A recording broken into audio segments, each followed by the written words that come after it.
A thinking man of action. We are the Spy-Fi guys, and this is Jack Ryan.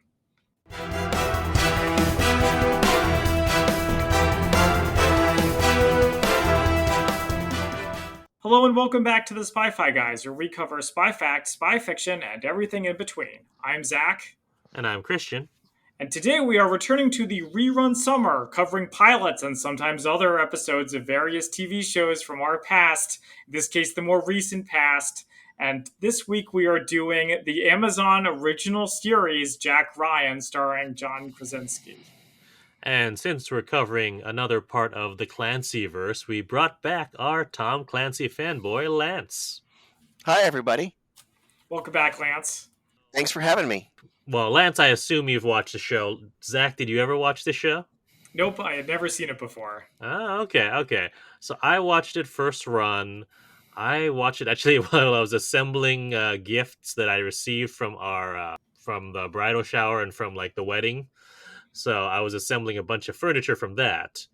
And funnily, it's weirdly enough now, like 4 years later, as I was rewatching this, I was assembling baby furniture from our baby shower. So, it seems to be a very like, all right, I'm going to put this on and I'm going to assemble things. It's very dad show. Very shower oriented, it seems. Apparently, yeah. I mean, well, that Jack Ryan is like it's a dad movie or a dad show. It totally is. Which I guess makes sense why I like it and you like it, Lance. Really did like it. Yeah, it was very enjoyable. Okay. Yeah, I've heard all the Tom Clancy stuff is wish fulfillment for dads. Yeah, I can see that. It has the more realistic, James Bond tagline of, the guy everybody wants to be, but no one can be James Bond, but maybe they could be Jack Ryan. Maybe. Depends on which Jack Ryan. Fair. Very fair. He's certainly much closer to the average person than most TV and movie protagonists, especially the ones that we cover on this show. Yeah, I'll give you that. All right, so we are covering the pilot today. Do these actually? I don't even know if these episodes have individual title names. Do they? I don't think so, because I just watched the pilot episode the other day and the follow-on episode, and it was on Amazon. It was just episode 1, episode 2, episode 3. Well, IMDb has names, not for the pilot, really? but for everything else. Interesting. All right. So the pilot's just pilot. That's right. This is not I'm not sure it's a necessarily like a traditional pilot as we've been seeing them with our other shows we've covered, because I think the Amazon Jack Ryan was like a straight series order without even a pilot. So it's not like, say, the pilot for Chuck or Burn Notice where they really had to sell the show. Yeah, that era of pilots doing that is kind of, I think it's safe to say, has died. Not necessarily.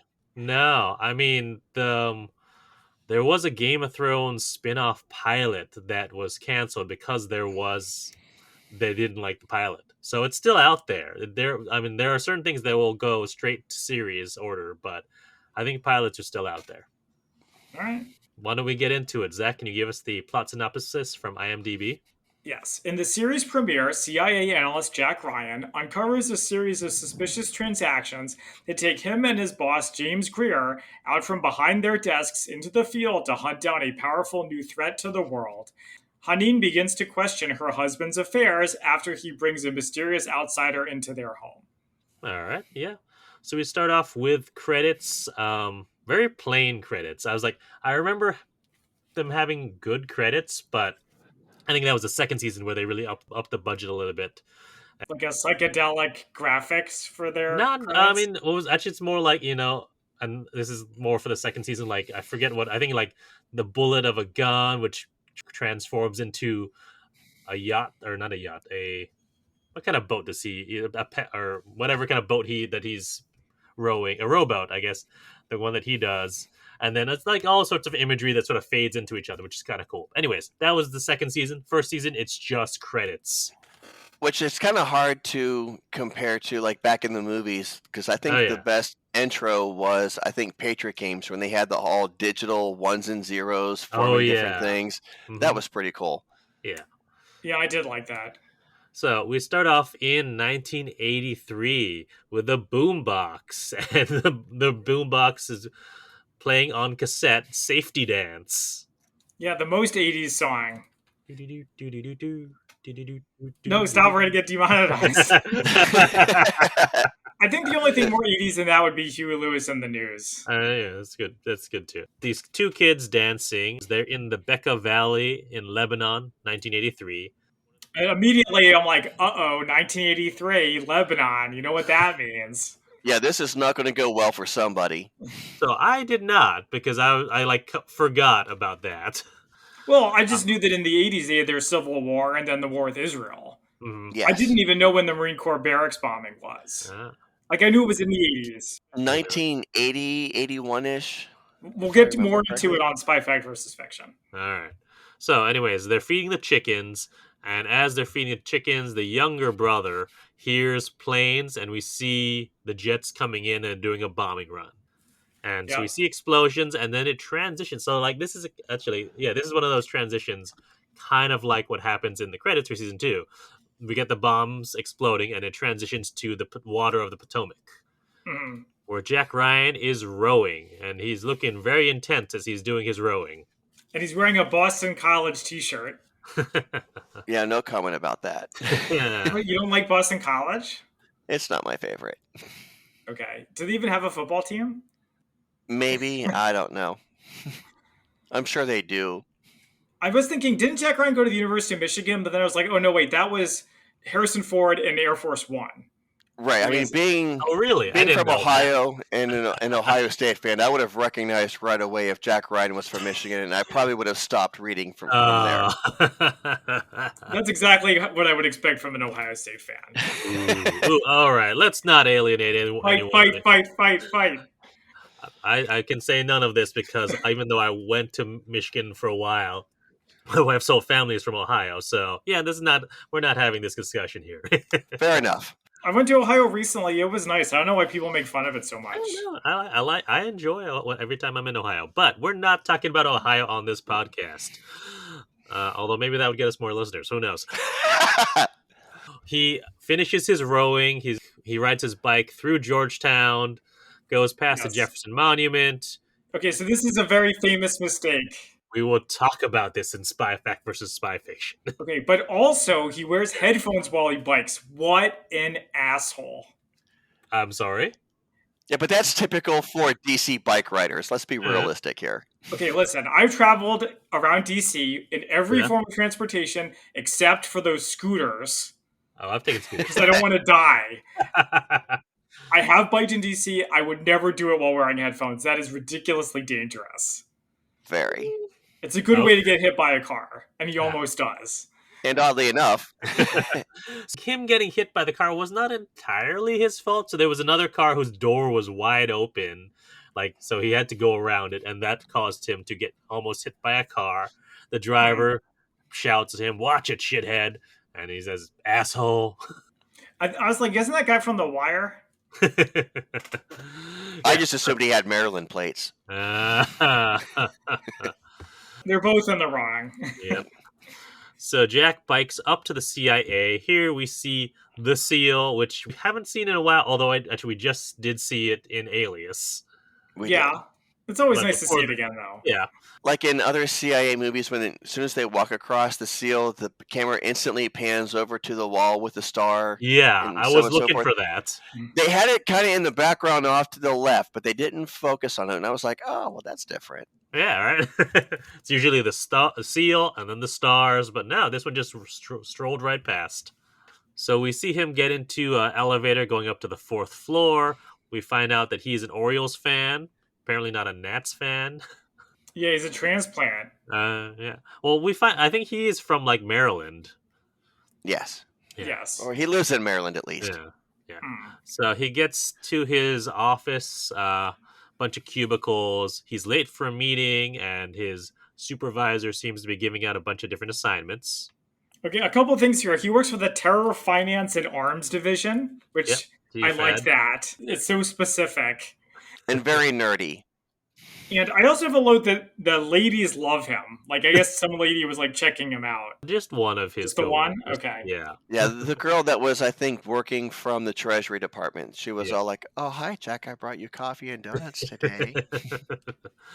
But yeah, so As this is going on, Greer is waiting outside of an office, goes into the office and meets with a boss. I'm not actually sure who he is. Well, I know we find out later in the series what his actual position is, but we find out that Greer is actually going through a divorce right now, so he's not on good terms with his wife, or soon to be ex-wife. He will be the new boss at TFAD. Apparently, they're mostly analysts, but a couple of case officers. Greer thinks this is sort of a backwater post, but the boss says no, it's a second chance, and you won't get a third. So I seem to remember that Greer was an admiral. So shouldn't he be in uniform? Not necessarily. If he's working with CIA or something along those lines, especially if he may even be retired at this point. Mm-hmm. So it makes actually perfect sense that he would be in civilian clothes, because you don't see a whole lot of uniforms running around CIA. And I think the only time we actually see Greer in uniform, well, other than presumably when he was buried, was actually when he in Hunt for Red October. Yes, when he boarded the destroyer, and he had that famous line where he was like telling the petty officer, I was never here. This never happened. Exactly. Yeah, I didn't remember it super well. I just remember that he's always Admiral Greer. Back in Jack's meeting, he's about to get an assignment when Greer enters and says he's the new group chief. One of Jack's colleagues whispers to Jack that Greer used to be station chief of Karachi. And of course, when he's going around the room and asking everyone for introductions, Greer recognizes him, calls him Lance Armstrong. Yes. Yeah, it was kind of funny where he's like, maybe he doesn't remember me or he won't recognize me, but it doesn't work. No such luck. No. So we find out that Jack works Yemen. He monitors SWIFT transactions, and he says he's seen a few suspicious ones, which leads him to think that there might be a high-level target. Greer wants to know who. The name is Suleiman, which means man of peace. Apparently, the people were talking about him with sort of real reverence, and it could be like the next Bin Laden. Well, I don't think Jack says that. No. That's what Greer says, making fun of him. Yeah. And by the way, wasn't this in Sum of All Fears too, when Jack Ryan has a somewhat out there theory that nobody believes and then turns out to be true? That's every Jack Ryan movie. That's every Jack Ryan movie. I mean, the same thing, like the big one in Hunt for Red October, when he was like, oh, Captain Ramius is actually defecting and not wanting to launch a nuclear strike. And everybody looks at him like he's insane. Mm-hmm. Okay. Yeah. So it's just tradition then? This time it's not him sort of whispering and then, excuse me, do you have something louder to say? Well, and then something like that. Yeah. Right. You have something to say, the usual Jack Ryan. Greer was like, how come you're the only one who knows about him? Jack says, well, he has to cobble together intelligence from two different databases that aren't meant to talk to each other, which sounds like he needs the Intersect or something similar. That must be why they keep inventing it in all these other TV shows. But as soon as he starts talking about SQL queries, Greer's like, next. So Jack and his colleagues after the meeting discuss why Greer was PNG'd back to headquarters. They have all these theories. Yeah, one of them says he did a Colonel Kurtz in the desert, which is a solid reference. I like that, but it also is like, wait a minute, so you're saying Greer had a personal fiefdom and did all the... I kind of wanted to hear more about that. Maybe it's in the show later. I assume that it is. What I think they were referring to is that you don't necessarily go from a high-profile station chief job in Karachi to where he is now. Right. Something had to seriously get screwed up somewhere along the way, and he took the blame for it, probably as the station chief. No, this is your fault. Mm-hmm. So kind of like it goes back to, this is a second chance, to where, okay, you screwed up, but you still have a reputation, whatever, we like you, so we're not going to completely toss you off to the wayside, but here is this, kind of like shithole assignment that we're going to throw you into.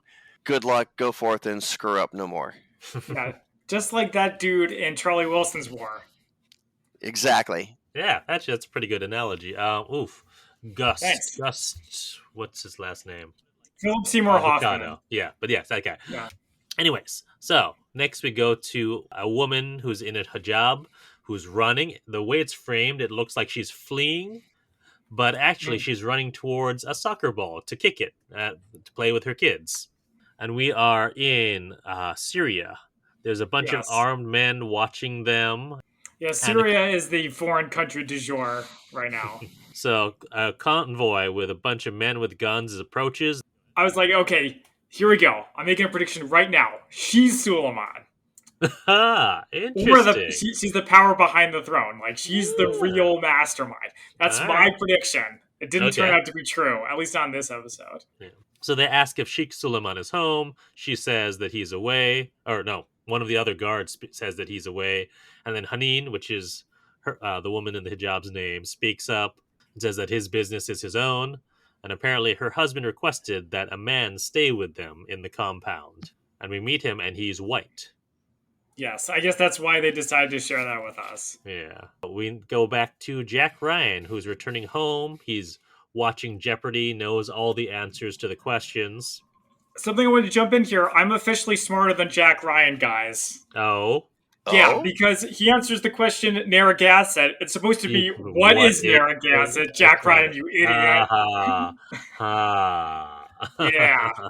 So you're more culturally aware than Jack Ryan. I would have gotten the question right. Actually, no, I wouldn't. I wouldn't have known the answer, but at least I knew how to answer it correctly. Fair enough. We'll give you that one. Right. So he gets a call from Joe, who's his former boss. Apparently, they haven't talked in about 5 years, but Joe wants to get together and talk about something, but he doesn't want to talk about it on the phone. Joe says, come by the house. I'm having a small gathering of friends. And, I'm not asking as your former boss. I'm asking as a friend. How nice. I think they were trying to tie in a little bit here of Jack Ryan's non-intelligence past to where, what did he do after? Could we find out again? Kind of like, you can't have Batman without explaining that his parents were killed and he was an orphan. Mm-hmm. With Jack, he had the helicopter accident after he graduated from the Naval Academy. What did he do after that? So he did have some financial dealings. I think he worked with, in the books, it was like Merrill Lynch or something along those lines. Right. Yeah, then he had to get a PhD. Yeah. Right. But he got his PhD in history. Oh, is it history? It's not in... I believe it's history. Yeah, in the books and the original movies, it definitely was history. They changed it for this series. Yeah. I'm trying to think, actually, if we've, in any of the other movies that we've covered so far, have we seen his sort of financial background? Not to my memory. So. Yeah. It may have been mentioned offhandedly, in someone going through his file, but I don't think we've actually seen it. Him in his bed, he has a metronome going, and he's watching the ceiling fan because he can't sleep. He's getting flashbacks of a kid with a Polaroid camera, flash of a helicopter, and just can't sleep, so he decides to go into the office early. I quite like that he's still messed up from the helicopter crash. It explains some of his weirdness tendencies. Maybe his slight inconsideration for the other drivers on the road, things like that. So I like they put it in there without totally overdoing it. I don't think we'd actually seen all the movies we've covered, movies and TV shows we've covered so far, we have not actually seen the actual helicopter crash yet. No, they just talk about it. Yeah, I don't even think in the books they even go into any detail of what happened with the helicopter accident. I think they just said that he was in an accident, but also this was obviously, with the books anyway, prior to 9/11, global war on terrorism, so on and so forth. So you had to come up with something. Helicopters are notorious for crashes because physics doesn't like helicopters. But at least with this, they were already trying to tie it in to where there was something in either Iraq or Afghanistan that caused some type of incident that caused the helicopter crash. Right. I think in the old books and movies, the injuries from the helicopter crash were all physical and not mental. So that's, again, modernizing. Yes and no, because they did have, even in the Hunt for Red October movie, they were always talking about how Jack hated to fly. Oh, that's right. Yeah. Where he was next time, Jack, send a fucking email or something along those lines. Yeah, good point. He's running his SQL query. People start to arrive in the office after a time, at a normal time. And then his coworker, Teresa, the one who's got a crush on him, clearly brought him coffee and a pastry. Yeah, my note is Teresa's simping. That's what the kids say. Oh, I'm up on it. I'm hip. Oh, precious, Zach. What, am I wrong? Sadly, no. Thank you. Sadly for Teresa, he sort of brushes her off and goes to talk to Greer.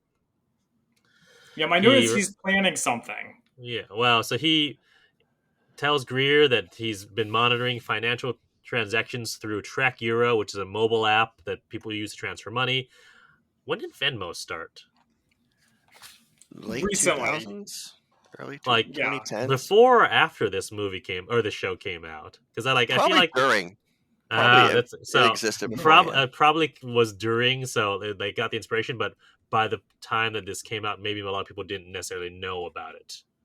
Or it wasn't as widespread as it is now, whereas now you wouldn't have to explain a mobile app that uses, money transfers. You're saying this is a machine that thinks? Anyway, so the transactions that he's been tracking were actually made by a shell company. Apparently, they're total of $9 million.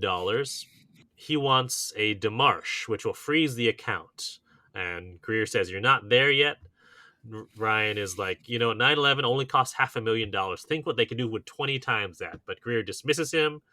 Okay. And I can see why Jack's kind of a little incensed a little bit, because he's been there for a while. I think he's been there. I think he said 4 years, almost 4 years. Yeah. So I mean, he's been studying Yemen, and Yemen probably at the time not necessarily being the whole hotbed of terrorism activity in the sense that, like say Afghanistan, Iraq, Syria, right? Yeah. Even Horn of Africa to a certain extent. Especially, having covered Yemen at one point in time in a different life, it's like, yeah, it's kind of boring. Right. I remember Yemen mostly as a joke, like, in Friends, where Chandler says, they're because he's trying to get out of relationships. They transfer me to where? Yemen.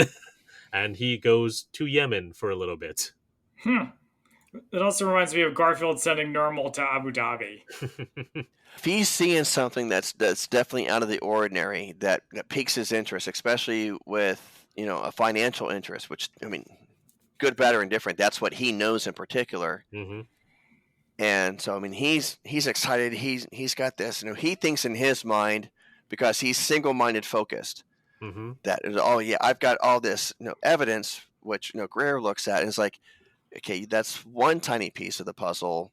So, but I'm not going to go do anything and go find me other stuff. Mm-hmm. Yeah. Well, Greer is also this new guy coming in and exactly his weight around. Yep. Exactly. Ryan also not taking into account, even though Greer may have or may not have screwed up, which we don't know at this point in the pilot. Right. He's like, okay, yeah, you're the new guy here. WTF do you know? Yeah, I can see why it builds resentment. Not that it justifies what he does later. Yeah. No, but in defense of Jack, at the same time, Greer also being the new guy, bitter about where he is, and so on and so forth. Just flat out dismisses Ryan, but doesn't explain why he's dismissing him, or that there's other options that they could do, and doesn't know Ryan or what Ryan would be willing to do. So I mean, there's kind of fault on both sides here. Yeah. So we go over to Haneen, who's making tea, brings some to her guest, who is in a room with a lot of computers and a lot of guns. And we see that her guest and someone else are filling up liquid in bottles. My theory that she's the mastermind is starting to become undermined. So Jack talks to supervisor, I see, or just one of his colleagues. I'm not sure what her position is. So she... In that cell, there's probably a whole bunch of different things. They're probably looking at a particular area with Ryan, focusing mainly on Yemen. So they're going to have people from different places. They'll probably have somebody from, Defense Intelligence Agency, DIA. They may have somebody from State Department. In this case, since they're monitoring financial transactions and so on and so forth, she could be Department of Treasury's representative, which she actually turns out to be. No, that was no. I'm not talking about her. I'm talking about the one with the glasses. Oh, I thought that was the one with the glasses. No, Teresa is one of his buddies. I bet. Yeah, one of his buddies. Anyways, he's talking to her. I don't remember what her name is. Was she the fantasy football person? Yeah, I think so. Yeah. Oh, okay, yeah. So, like, she was the one who was handing out assignments in the beginning of the meeting before Greer came in. Jack says that he thinks Greer is scared, but she points out that he doesn't have the authority to write a démarche. That's in a treasury. He's like, treasury, you say? Wow. So he goes over to talk to Teresa, who is apparently Treasury's representative, as you were saying, Lance. Jack points out that she doesn't work for Greer, and then flirts with her to get her to make the démarche. And I like there's this build-up of like, all right, and she just does like 2 keystrokes, and you see just a little progress bar. And he's like, wait, was that it? Yeah, I wonder if it's some kind of commentary about how easy it would be to get things done if only for the bureaucracy and getting permission and things like Probably that. A bit of that, and also like just sort of subverting expectations of this whole big thing. It was all right, like, you know, you thought it was going to be like the whole big thing that was in Clear and Present Danger, where it's the whole computer hacking war as they're doing, but no, it's just click a few buttons, done. Yeah, and then let the shitstorm begin. Yeah. We go back to Haneen with her kids. She's got dinner ready. They're outside making chalk outlines, which I guess makes her think about dead bodies. Or it's like she like lingers staring at them for a while. I mean, they did kind of look like dead bodies. I guess that I assume that was the implication, but they don't spell it out right. And then she sees a truck leaving that's loading up olive oil crates, which took me a while to realize, like, oh, that's what those bottles that they were loading up look like. Olive oil. Yeah. So we go over to Greer in his office. Someone is calling him, or at least trying to find the head of TFAD. Didn't realize it would be Greer. They're calling, it's Pete, whose last name I did not write down, calling from the CIA annex in the U.S. Embassy in Yemen. This was really funny. It was a very logical way for him to get found out. Yeah. So he's calling about the démarche, which Greer's like, I didn't order démarche. Well, someone in TFAD did. Says, let me call you back. Gets Jack into the office. He's rightly pissed off. Okay, but why isn't he mad at Teresa? She's the one who did it. Because he knows that Teresa would not actually do it without prodding from Jack. He just had that whole conversation with Jack. Yeah. And if Teresa is there as a representative from Treasury, he may or may not have any direct control over her. Yeah, period. True. Couldn't actually, penalize her in any ways, really. Exactly. And as far as she knows, Jack told her, hey, this is all well and good, so go ahead. Yeah, but so he's pissed off, and my note is that he's very sarcastic, but I don't have exactly what he says. Well, he says, one of the things he says is, okay, say you're right. What do you think that Suleiman is going to do if he finds out that a state entity froze his bank accounts? He's going to run. Instead, we could have watched them. We could monitor. We could have taken down the whole network. And then Jack counters, or we could watch as they take all that money and did nothing. Wow, they both make good points. So this was something that I know. So this was something in the Looming Tower that they talk about, which is the FBI and the CIA not getting along. And this is a perfect example of that, where if the FBI finds a terrorist, they want to immediately arrest him, whereas the CIA wants to follow. Right. So there's a tension. Yeah. We go over to Yemen, where there's a bunch of guys who are watching a bank manager. This kind of threw me, for a minute or so, I wasn't sure if the white guy who was there, like with a headscarf, was the guest from Haneen's house, because they're both white, bearded, in a Middle Eastern country. I didn't think they looked that similar, personally. I don't. Yeah, but it was not. We find out later this guy's name is Matisse. I'll just call him Matisse from here on out. Yeah, so this whole part was just basically Zero Dark 30. Them driving around, listening in. I like the part where the woman agent has the microphone and doesn't work. In a pen, yeah. Yeah, who's got a lip reader in a foreign country, in a foreign language? That's not easy. They're trying to see who he's meeting with, can't hear anything, and then the 2 people they're meeting with leave, so they decide, all right, we're going to cut the bank manager loose and stay on the other 2 guys. So they follow them and then tase them and take them. Yeah, I wouldn't be surprised if this was heavily influenced by Zero Dark 30, because it did feel like they were going after the courier to get Bin Laden. Oh yeah, good point. Well, there's a number of, I think, spy movies where that's the case. Yeah, I'm sure. Greer is looking up Jack's record. We see that he was a Marine. There's a mention of a helicopter crash, and he gets a call from Pete, who says, "You're not going to believe this," in the most like tropey sort of Star Trek, "You better get down here, sir," kind of way. You're gonna have to see this yourself. Captain of the bridge. Yeah. We go to Jack going to the party. It's at a nice big house somewhere on either the Potomac or the Chesapeake. We're not sure which of the, presumably. Yeah, one of those, which part of the DC metro area it is in. But it's a nice big house, and he sees Joe. He says, "Wow, you kind of undersold the party." Yeah, he's like, it's just a few friends getting together or whatever. Yeah. He says he wants him to look at something. He's like, "No, I left Wall Street for reasons." Yeah, well, this is not in that way. This is, I have a new account in South Korea. What is State Department saying about North Korea? And he's like, it's like, well, that's not really how it works. Like, well, just tell me which way is the wind blowing it. Am I going to get screwed here? I can cut you in. He's like, no, I can't do this. I can't help you. This was my favorite part of the whole episode. Well, this is kind of like where I hate using the phrase cover story because it really isn't, but where Jack didn't really tell anybody that he's an analyst for the CIA, that he actually is does reports and stuff for the State Department, which is why Joe was asking him, so does the State Department think about this? What do they think about that? Trying to get some insider trading sneaky stuff. Yep. But that's what I liked about it, is that it doesn't seem sneaky. Okay?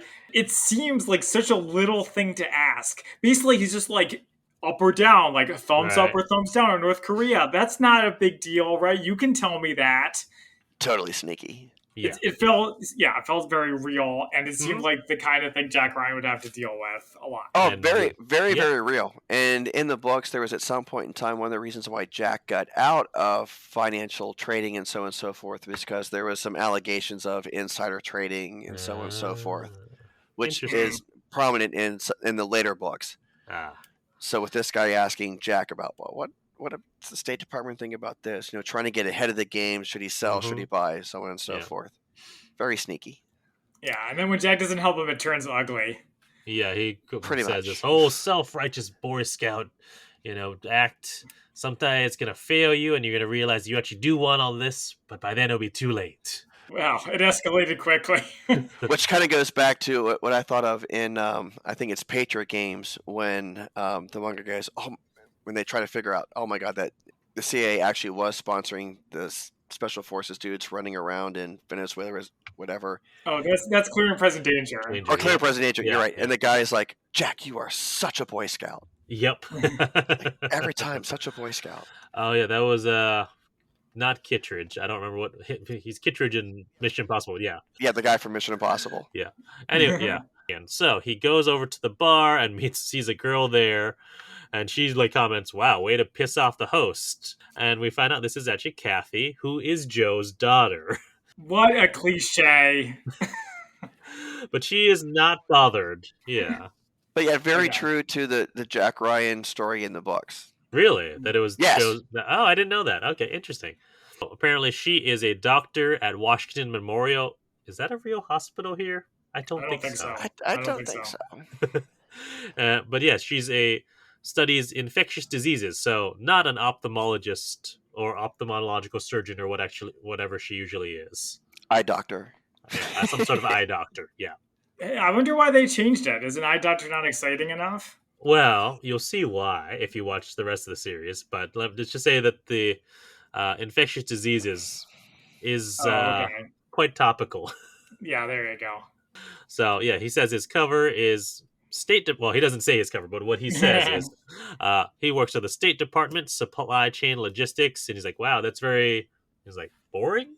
And as soon as he says boring, we hear a helicopter flying really low and lands on the lawn, and it's the Coast Guard, and they're looking for Jack. And I love how it's like, Dr. Ryan, and you see his hand just sort of raise, we're like, huh? What? Yes. Right here, pick me. Yeah. So a couple thoughts about this part. I have three. Number one, Yeah. this is talking about dad wish fulfillment, where Right. the girl you're into, she just happens to be standing right there when the military calls you to battle. Like, it's a hell of a way to make an exit. Yeah. Yeah. Second, why couldn't they just have called him on the phone? Maybe they tried and couldn't get a hold of him. Yeah. And then finally, he drinks Blue Moon. An excellent choice. Mm-hmm. Yeah.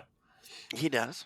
So I like where he's like, as they're taking him away, he's like, hold on just a moment. It's like, could we? And he tries to talk to Kathy. Could we maybe sometimes? And they just pull him away before he can even like get her number. It's like, give me your keys. I'm gonna drive your car. Yeah. I like that detail. It's like someone says, someone is ordered to drive his car back to his place.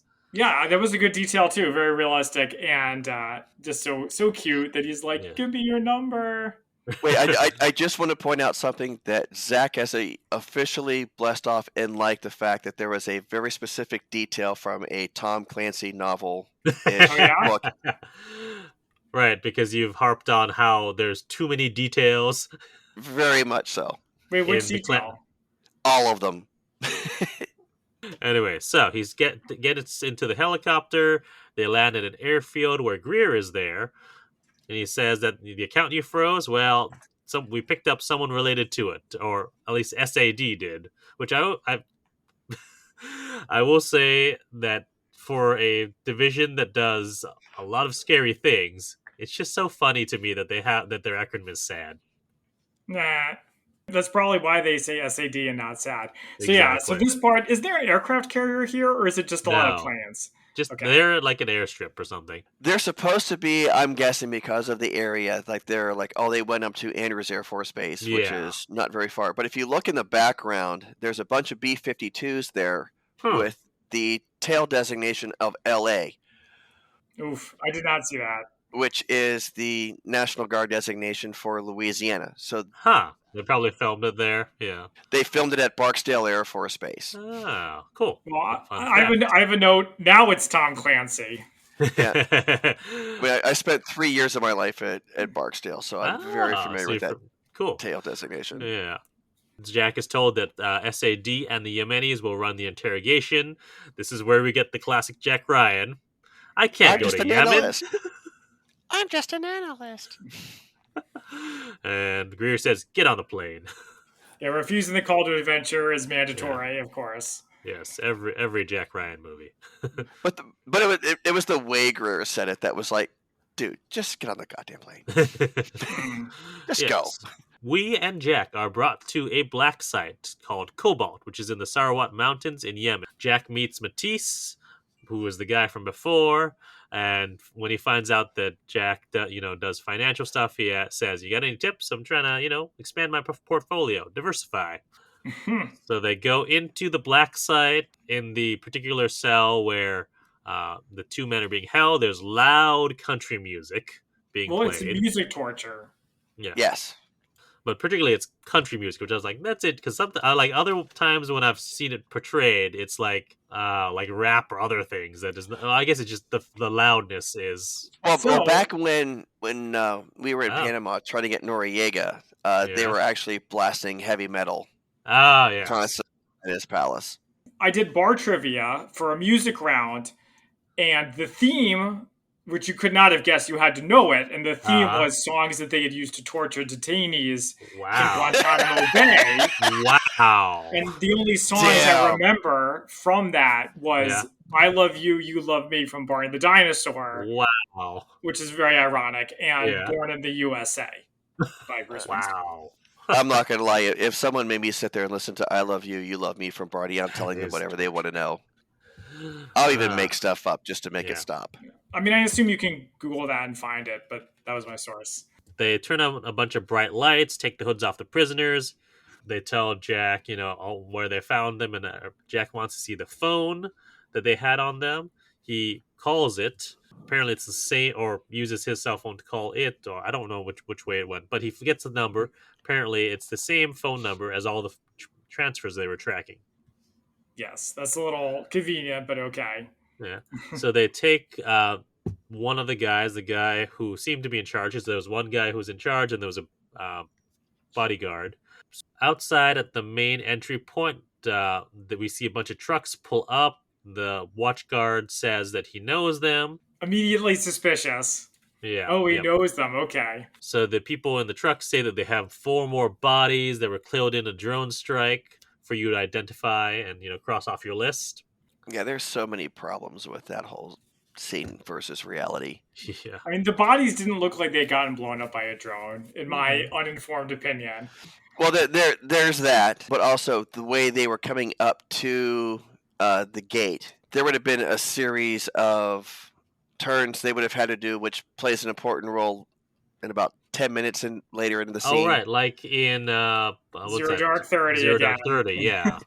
I don't know, I refuse to see that movie, but that's neither here nor there. Well, but in this case, they trusted the guys in the truck, so they would have let them drive right up to it no matter how long it took. Not necessarily. No, what I'm getting at is that there would have been like a bunch of like barriers? Concrete blocks and stuff like that, to where they would have had to like constantly make like a snake type turn to get to that point. They couldn't build up speed.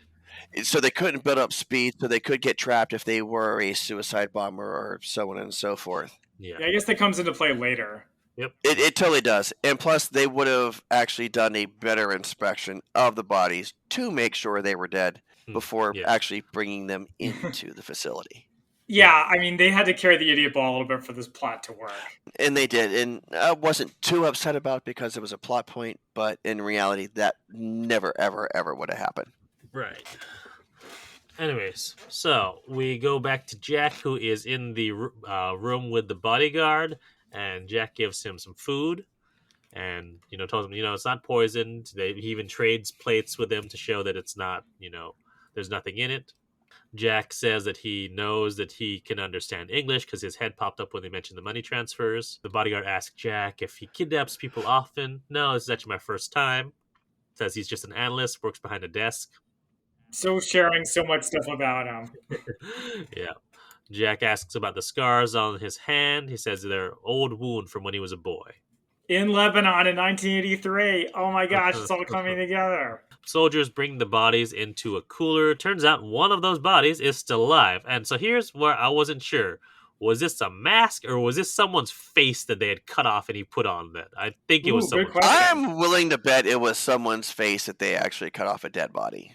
And he grabs guns that were stored inside another dead body, which I'm like, oh. I was like, didn't they do this in The Dark Knight? Kind of. They did, but that actually is not something that's uncommon, especially in Afghanistan, where they would actually put IEDs inside the bodies of dead animals that would be like, hit by a car on the side of the road. And so they would, stuff the body with explosive and so forth. So when Congress would go by, they would detonate. We used to refer them as dead donkey IEDs, which was kind of gross, wow. but true.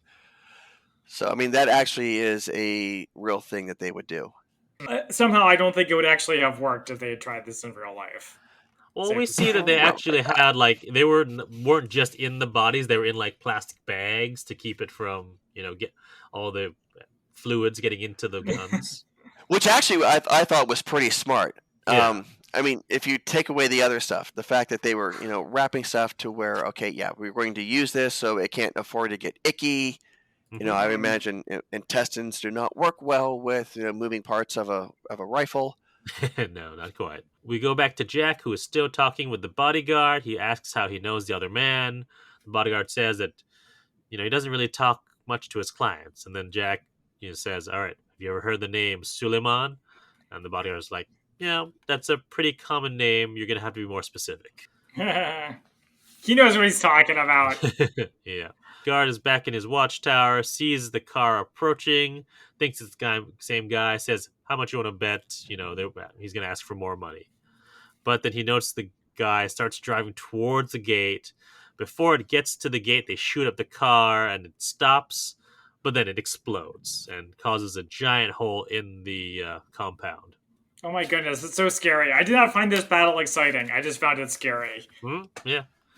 So Jack hears the explosion, goes to see what happened. Greer tells him to go back in the room, lock the door. Forces outside are getting overwhelmed. The attackers have RPGs. They blow up a bunch of the different watchtower spots. Yeah, that was scary too. It's like, oh my gosh, sandbags aren't doing anything. I also noticed that they used a mortar and it's very Uh-huh. close. It Mm-hmm. looks like it's like 20 feet away from the gate. Yep. Yeah, there was a whole bunch of things that were definitely movie versus reality. I'm Like, for sure. instance, in the different guard towers, especially at night, they would have used night vision looking out over the perimeter. So they would have been able to see other people approaching with Right. RPGs. Oh, good point. The different things that they were using, would refer to the type of attack that they were using as a complex attack, which means you're using different styles and different forms of attack, like the IED in the vehicle going off. That would be one, but then they followed through with people coming in with AK-47s actually with a persistent attack that would be referred to as a complex attack. The IEDs and the way they responded back to it. Okay, yeah, that's definitely some Hollywood stuff going on there. There would have been some type of communication going on for some type of air support or whatever. Since they're in Yemen, probably drone related, so on and so forth. Well, it's neat for a TV show, and it was pretty. I will give it this much: it was pretty intense the way they did it. It was not also necessarily accurate of how the defense would have reacted to that type of attack. Yeah, it's like in Batman the Animated Series when he gets punched out by a thug because they need him to lose. Exactly. I never was a fan of that back in the day either. But what we realize is that this whole attack is all a distraction for the not dead guy. Yeah, you can kind of see where this is going. Oh, he's gonna save Suleiman, and then my whole theory is gone. His wife is not the mastermind. Uh-huh. So the power goes out after they hit the generator, but the backup comes on. Jack is still out in the room. The not dead guy takes out one guard and then disarms another and is brought to the main interrogation room where the other guy, the prisoner, shoots the prisoner and says, "No, I want the other one." So Greer and Matisse are, trying to help out. They say, "No, we need armor. Yeah, let's try to get to the APC." Yeah, that APC looks great. Yeah. Yeah, which isn't really armor, but that's okay. Yeah. So the not dead guy, as I'm going to keep referring to him, enters the room that Jack was in. Jack was hiding behind the door, manages to surprise the guy, kicks the gun away. They have a knife fight where he gets cut once and is thrown onto the table. The bodyguard tries to choke Jack as this is going on. This is a great fight, and it shows that Jack is not like a world supreme badass. No, like a lot of our action heroes. So we see Matisse and Greer get into the APC. The fighting outside continues. Jack gets out of the chokehold and manages from the body of the guard who was shot to pull out a grenade. This is a good twist for the fight to take. But then he just lets him walk out of the room. Well, let's get to it. So he says, "Shoot me," and I drop it, and you all die. And I like how he shows them the pin is been pulled. It's not just a grenade; it's the pin is out. Not making this up. This is going to happen. And the not dead guy, gets the keys from the soldier's body, unlocks the bodyguard, and the bodyguard says, "I thought you were an analyst," and he says, "I thought you were a bodyguard." And which I thought reveals was that funny. He knows it's you, isn't it? It's Suleiman. You're Suleiman. And they leave. But okay, so realistically, Zach, what would he have done? I guess there isn't a whole lot he could have done there, yeah. It's like maybe he could have thrown the grenade after them, but then they just would have shot him. So they leave, and Jack puts the pin back in the grenade. Yeah, and he was injured too. Yeah, he got stabbed, and he's also just been fighting. So Greer and Matisse help the soldiers get control of the front gate. Suleiman and the not dead guy escape, and then once they escape, all the attackers leave, and Suleiman and his rescuer get on the trucks as they drive away. Oh, that terrorist has outfoxed us again. So we cut back to 1983, where we see the aftermath of the bombing run. The older brother survived the bombing, but he has ringing in his ear. The brother is trapped under burning rubble when the kid pushes it off his brother, but burns his hands, and you can see that the brother's knees underneath are burned, and it's revealed that this is Suleiman and his rescuer. So that was his brother who came and rescued him.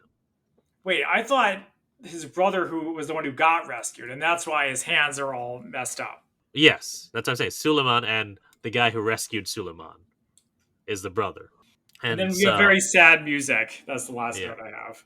And we cut back to Jack, who sees Greer outside, and Jack can see the convoy in the distance as it leaves. And with that, our episode ends. Great. All right, now it's time for our spy fact versus fiction.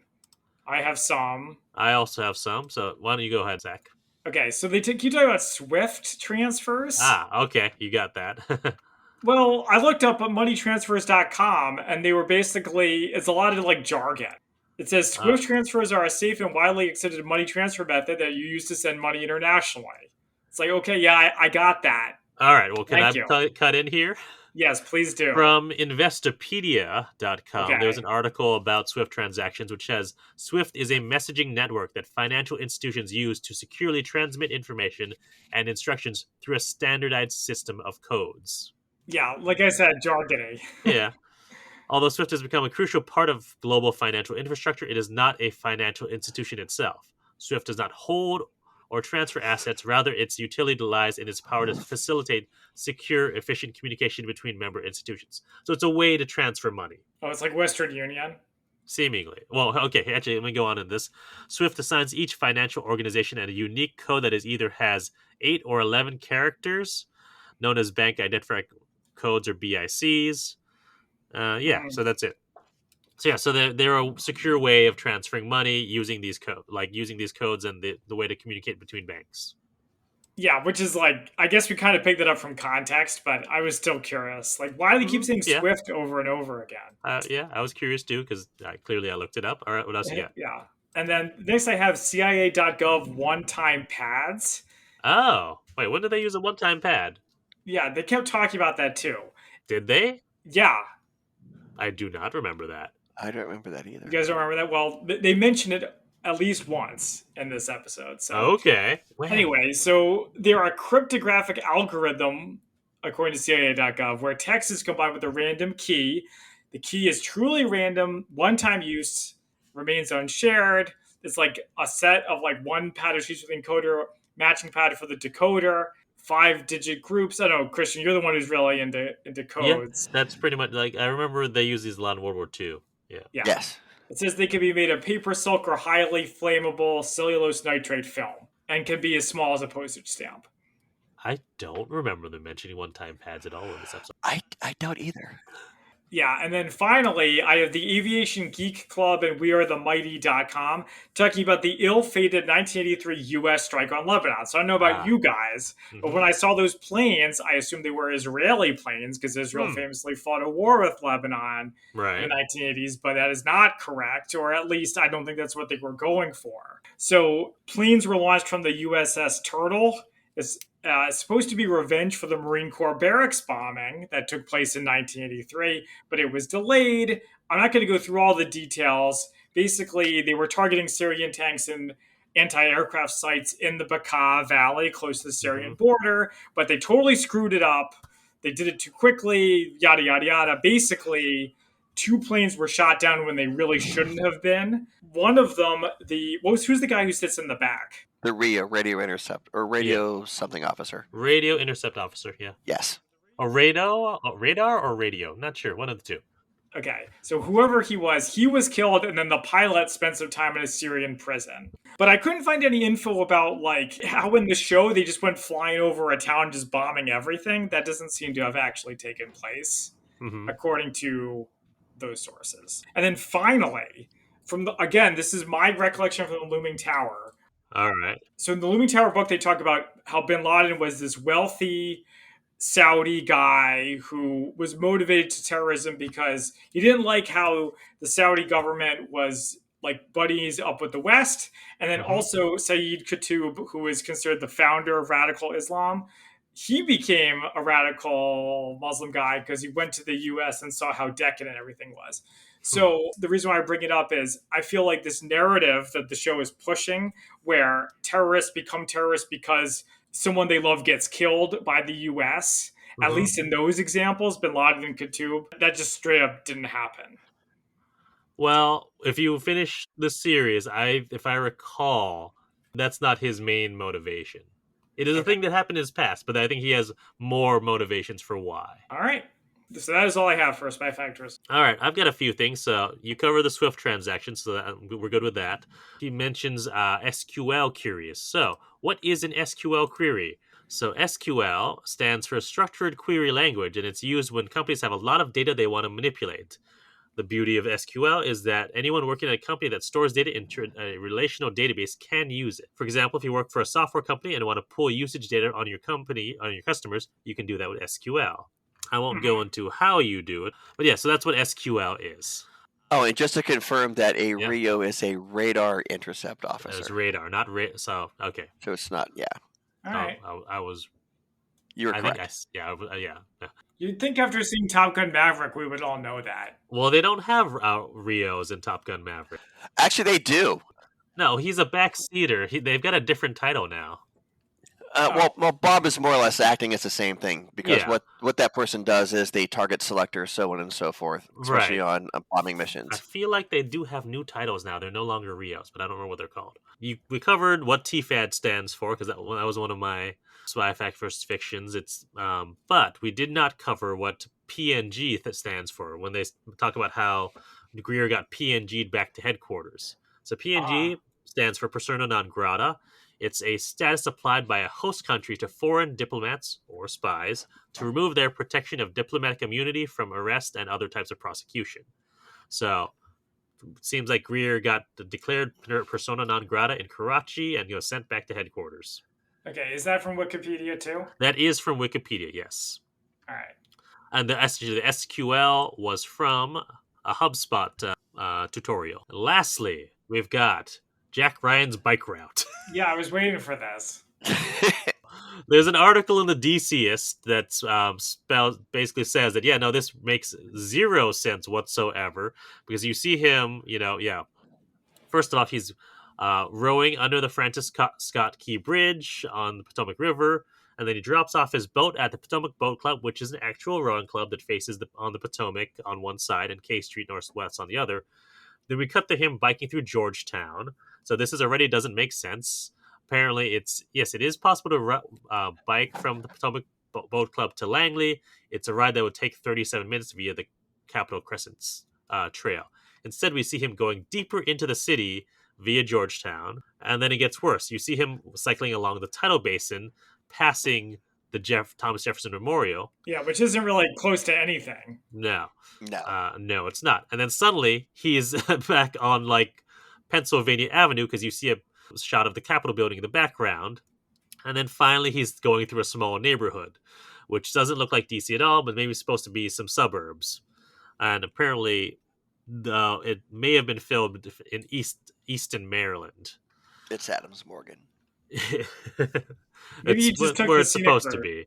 Anyway, so from Reddit, someone actually mapped out his entire route that he goes from Georgetown to the CIA would take him an hour and 44 minutes, which is longer than these 37 more direct routes. Well, that explains why he was late. Yeah, right? Yeah, it would. All right, but that's what I have for Spy Fact versus Spy Fiction. All right, Lance, you got anything?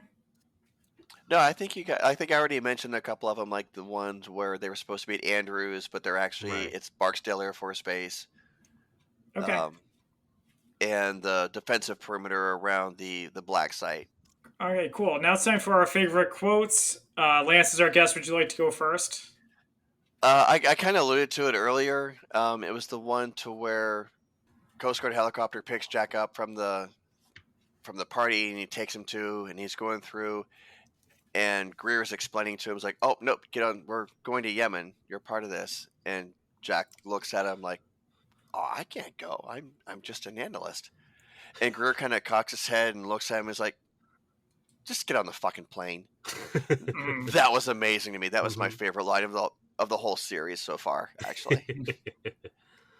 Yeah, I can go. I didn't actually have basically any. The only one I had that hasn't been mentioned was "Your turn, Lance Armstrong." It's good. That's good. Greer gets all the good lines. Yes, he does. So I've got a few. I've got from the person who was handing out all the assignments in the Jack's meeting. Are we on Yemeni time this morning, Dr. Ryan? Mm. That was good. Yeah. And then I got from Greer, wow, a brand new Bin Laden on my first day? Who'd have thunk it? And lastly, from one of Jack's colleagues, who I think he's the guy who played Aladdin, the live action remake, and he is either John Krasinski is really tall or he's really short, or both. Mm. Anyways, he says, ops guys like maps and graphic. You should try putting stick figures in your report next time. And I do have the full quote of, I can't go to Yemen. I'm an analyst. I don't interrogate people or I write reports. And yet he's so good at interrogating people anyway. Yes. Actually, Christian, to your question, John Krasinski is 6'3", apparently. All right, so he's decently tall. Well, he's pretty tall. Yeah. Oh, yeah, it's his name. That's what his name is. Mina Masood. He's 5'8", so he's like just an inch shorter than me. It's not that short. But like next to John Krasinski, he looks like a giant. Or he looks like a midget. I'm sure. Yeah. All right, so now it's time for our ratings on a scale of 1 to 10 martinis, 1 being Avengers 1997 and 10 being even better than Burn Notice. How would we rate the pilot of the Amazon series Jack Ryan? So Tom Clancy's Jack Ryan? Anyway, Lance, would you like to go first, since you are our guest? Sure. Obviously, this is a completely different take from any of the books. I mean, you can find a couple different bits and pieces in here from across the different Clancy universe, I guess, the way to put it. But definitely a unique and different spin on it. I like the serious overtones. I really liked Krasinski's portrayal of Jack. I actually like him better than any of the actors that portrayed him in the movies. Ooh. And I even named my kid after Harrison Ford. So, wow. I mean, other than different things here and there, which, like I said, I expect a certain amount of a Hollywood twist to it. I went ahead and I'm going to give it an 8.5 martinis. All right, 8.5 martinis. All right, Zach, you want to go next? So this was hard.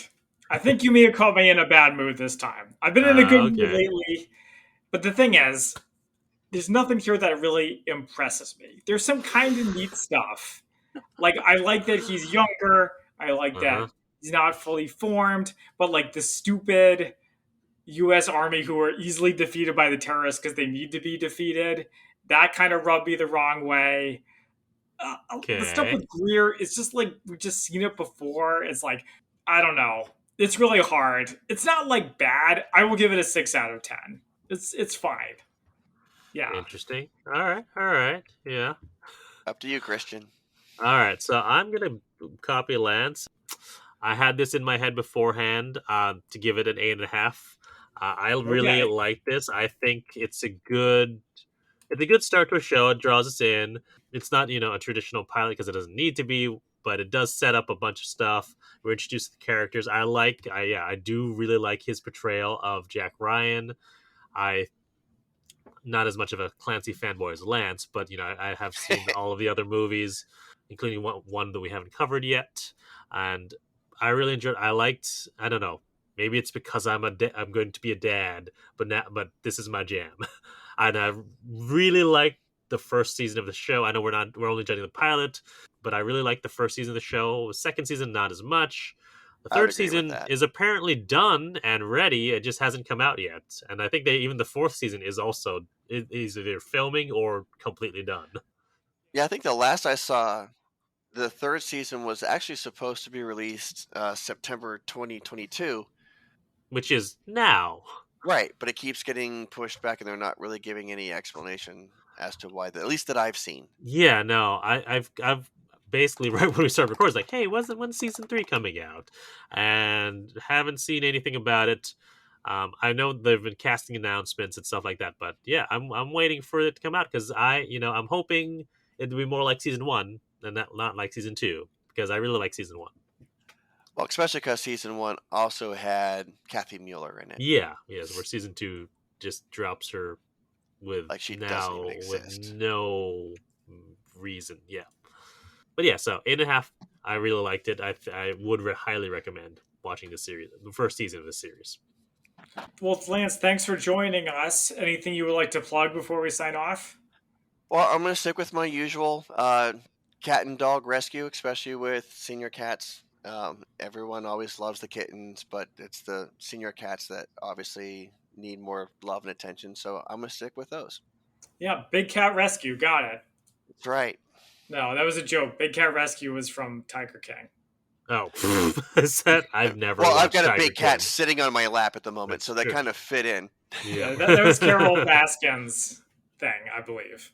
I am probably one of the few who never watched Tiger King. No, you and I are right there. I've never seen an episode, and I'm okay with that. Yeah. Thank you, Lance, for joining us, and thank you all for listening. You can find us on social media at The Spy-Fi Guys on Facebook, Twitter, and Instagram. Until next time, I'm Christian. And I'm Zach. And we are The Spy-Fi Guys signing off. Thank you for listening to The Spy-Fi Guys. If you enjoyed our podcast, please be sure to give us a 5-star rating on iTunes. The theme song from this podcast is Mistake the Getaway by Kevin MacLeod from Incompetech.com. Licensed under Creative Commons by Attribution 3.0. Films, books, and television shows reviewed by our podcast are the intellectual property of their respective copyright holders, and no infringement is intended. This is a personal podcast. Any views, statements, or opinions expressed in this podcast are personal and belong solely to the participants. They do not represent those of people, institutions, or organizations that the participants may or may not be associated with in a professional or personal capacity unless explicitly stated. Any views or opinions are not intended to malign any religion, ethnic group, club, organization, company, or individual. You can find our podcast on social media at The Spy-Fi Guys on Facebook, Twitter, and Instagram.